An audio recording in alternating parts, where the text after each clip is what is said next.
大家好，我是老天。上一集我们说到，维鲁多拉、拉米尼斯和贝雷塔来到了异世界，在听取了帝国将领米西亚的计划之后，维鲁多拉等人决定协助米西亚一同查明帝国的黑幕。而他们要做的第一件事，就是护卫抵抗组织前往新的据点。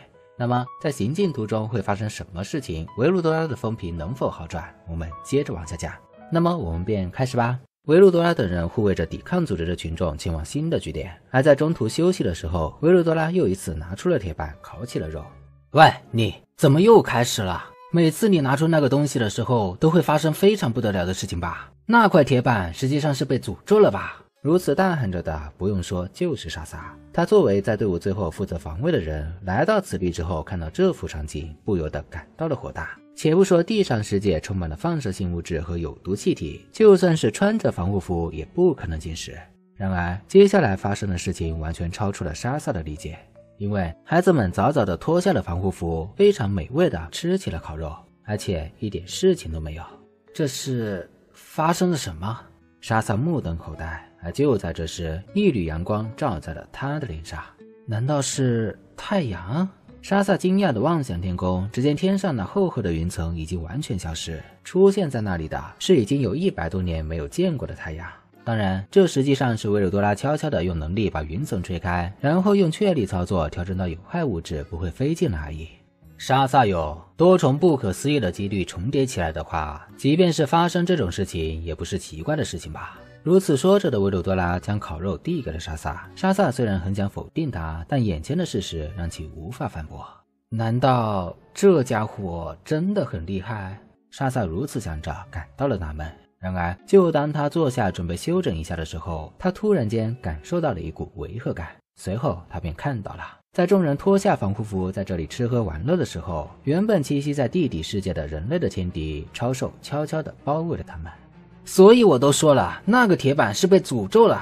那是在大战之后突然出现在世界的灾难，沐浴在污染物质下的生物突然变异，变成了现在这番奇特的模样。不过他们的原貌以及爆发的原因仍然是一个谜团，唯一被判明的性质就是他们只会在地底出现，所以抵抗组织才会选择穿上防护服在地面前行。然而他们没想到的是，超兽居然成群结队地出现在了地面，他们如同睥睨着人类一般，形成圆圈将抵抗组织的人们包围了起来。享受着烧烤的人们都停止了动作，因为不知道要怎么办而凝固着。卡尔曼也在懊悔，如果是有着强化外装的自己，那以超兽为对手也可以轻松获胜。但现在因为贝列特的关系，5部机体全部被破坏，只有比较简单的常规武器可以使用。对于超兽这种巨大的生物来说，火力完全不足。畜生，我们来左右啊！你们趁着这个空隙逃跑！莎莎如此大喊着，大人们也都从惊讶中清醒，开始动了起来。不过另一方面，与混乱的现场无关，孩子们依旧在若无其事地争夺着烤肉，虽然表情上有些吃惊，但并没有因此而放开手中的烤肉。要说为什么的话，因为对孩子们来说，如同英雄一般的维鲁多拉依旧在毫无动摇地做着烤肉，看到那个姿态，孩子们也就安心了下来。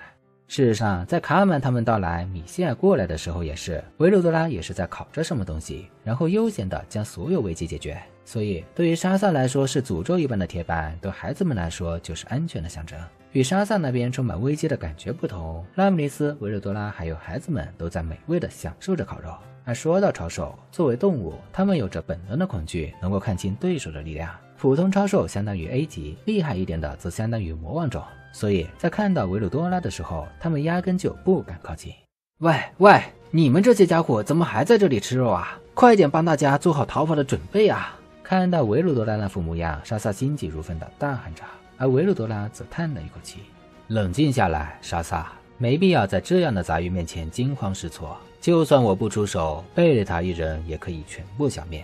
狗屎，根本就不行啊！这些家伙的再生能力太高了，这点火力根本就无法造成伤害啊！正在维鲁多拉安抚着莎萨的一刻，卡尔曼一边大喊一边回到了原地。本来他已经做好了觉悟，但现在子弹都打完了，对方还是一点伤害都没有受到。更糟的是，那个被卡尔曼攻击的个体此时已经因为愤怒而无视了本能的警告，冲了过来。放心吧，只要有我在，没人能够伤害到你们。维鲁多拉笑着。只见那只超兽在接触到结界的一瞬间，它的身体产生了剧烈的变化，皮肤表面开始脱落，背部长出了触手也瞬间崩溃。这是维鲁多拉制造的净化结界的效果。这个结界能够净化污染物质，也就是说，那个庞大的身躯就是大战的污染物。那是什么？维鲁多拉先生，你到底做了什么？卡尔曼惊讶地问着维鲁多拉，而与此同时，越来越多的烧手开始交替入侵到结界内部，但结果都以失败告终。而后似乎是对同伴们的不中用而感到愤怒，一只庞大的个体来到了面前。那是拥有紫色身体、红色头部的大蛇，与一众超兽完全不同，拥有着强烈的意志，就像是他们的统帅一般。而且他在接触结界后只有一瞬间的胆怯，随后便决定利用再生之力强行入侵到结界内部。哼，看来好像稍微有点乐趣了呢，我就陪你玩玩吧。维鲁多拉饶有兴趣地眺望着那只超兽，自信满满地做出了宣言。与此同时，孩子们也都大声欢呼了起来。维鲁多拉的心情又一次大好。喂喂，真的没有问题吗？你确实比我想象的要强，但那个再生能力很麻烦，只能用绝对的火力压制。就像卡尔曼说的那样，你确实很厉害，但还是别太勉强了，交给贝利塔先生会比较好哦。对于维鲁多拉的宣言，沙萨和卡尔曼都一脸担忧，不过维鲁多拉还是保持着笑容。我说过很多次，我比贝雷塔要更强，能够入侵我结界的好像也只有这个家伙。放心吧，只要是我目之所及之处，没有人能够伤害到你们。如此说着，维鲁多拉高声大笑。其实他一直将攻击交给贝雷塔，自己负责防守，还有另外一个原因，那就是解读这个没有魔术的世界的法则。这几天来，暴风龙一直在利用自己司长的暴风之力，驱使着森罗万象和真理之救民，探索着这个星球的性质。现在终于是完全了解了世界的法则，即便是不依赖魔术，也可以发挥出原本世界大半的力量。因此，要想守护周围的人是非常容易的。回到战斗，面对悠然站着的维鲁多拉，大蛇突然发起了进攻。维鲁多拉紧握右拳，全身散发出强烈的战斗气息。龙拳！只见他怒吼一声，右拳猛然挥出，释放出一股蓬勃的拳动波。这股力量直接冲向了大蛇的怀里，瞬间碾压开来。那被誉为连战车炮弹都可以防御的鳞片，在这一拳之下被瞬间粉碎。大蛇的鲜红皮肤暴露在空气中，伴随着痛苦的嚎叫声，他扭曲着身体飞了出去。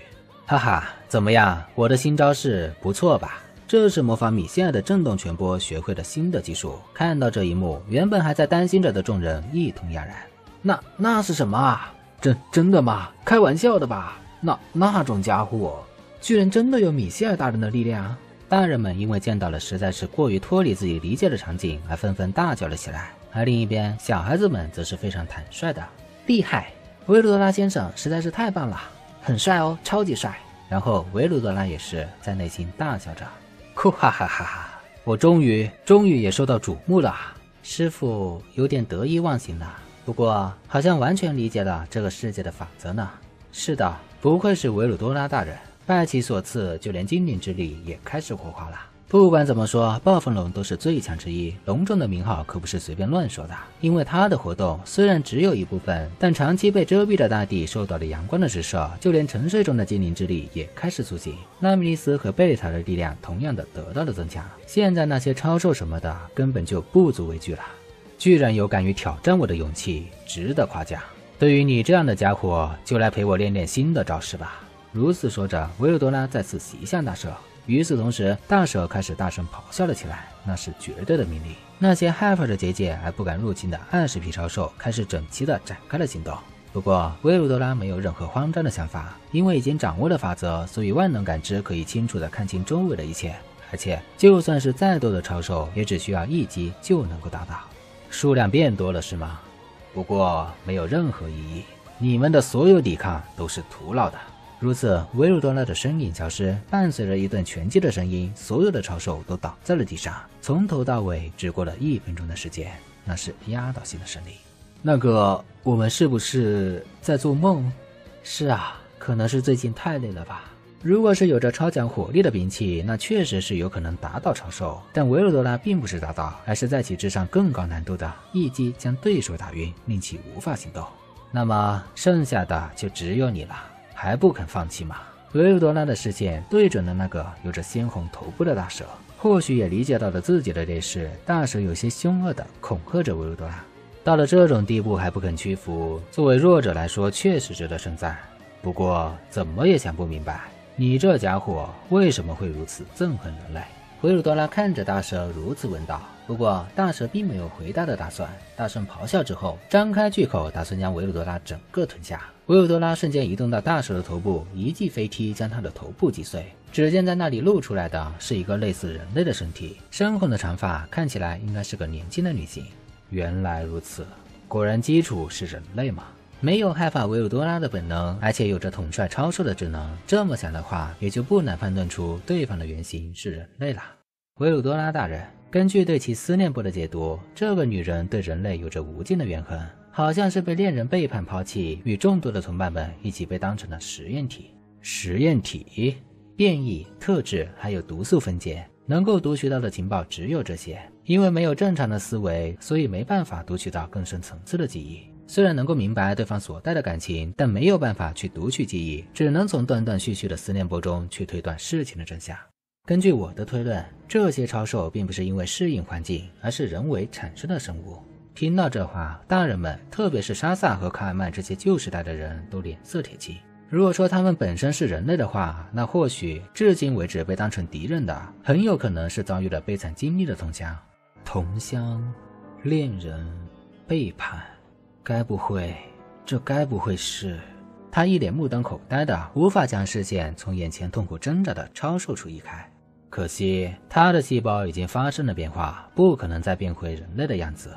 那么至少以仁慈的一击让其解脱。听到这话，卡尔曼下定了决心，张开双臂挡在了超兽的面前。你的做法没有错，只是……在维鲁多拉说出这句话的时候，超兽就展开了行动。那个在深红的头颅上出现的人又一次张开大嘴，打算将卡尔曼吞噬，不过被维鲁多拉用单手挡了下来。只是这些家伙早就已经不是人了哦。跟维鲁多拉所说的一样，那个看似年轻的女性，其肌肤被紫色的鳞片覆盖，而且她的下半身已经完全与大蛇融为一体。与其说是人，还不如说是魔物。确实是这样。我也是后来才知道，我的故乡有进行类似的研究。刚刚说的分解毒素还有污染物质什么的，就是其中为了创造出能在任何环境下生活的人类而进行的关于万能细胞的研究。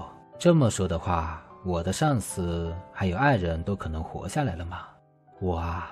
卡尔曼一边看着那个人在反抗的超兽，一边如此说着。被改造后的身体已经流不出眼泪，但这数十年来的思念还是充满了他的内心。